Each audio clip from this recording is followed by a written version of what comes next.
Hundreds of floaters like to cool off in the Dan River. However, that popular pastime can be dangerous, especially when there aren't enough first responders to help in an emergency. WFMY News 2's Hannah Jeffries tells us why one agency is desperate now for volunteers.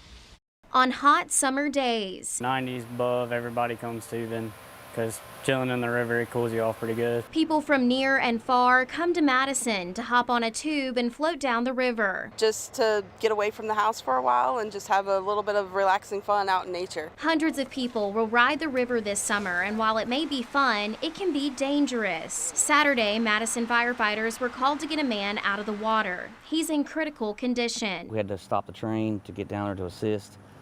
So we had to get a boat into the water and then get the guy onto the boat, get him to the bank, turn him over to EMS. During the summer, Madison Fire Chief Ritchey says they respond weekly to calls from floaters. Ritchey says they depend on part-time firefighters and volunteers to respond. However, this summer they have less hands on deck. He says they're short about 6 volunteers. Everybody's moving towards career firefighting and stuff like that. So it's become a little bit less of a, I don't know what you call it, interest for younger people. They don't really get involved as much as they used to. Ritchey says they rely on older, experienced people to work on their days off. They also appreciate assistance from the tubing companies who can help with minor needs, like if a tube pops or you have to get off the river quickly. If anything ever goes wrong, you can give us a call. We can come out there on kayaks and get you out. As the department works to recruit more volunteers, it's important for floaters to follow the rules so they don't exhaust their resources. Read the signs,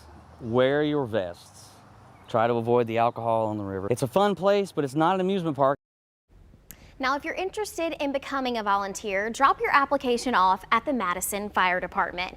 You must be at least 18 years old. As far as the man that needed to be rescued, he remains in the hospital in critical condition.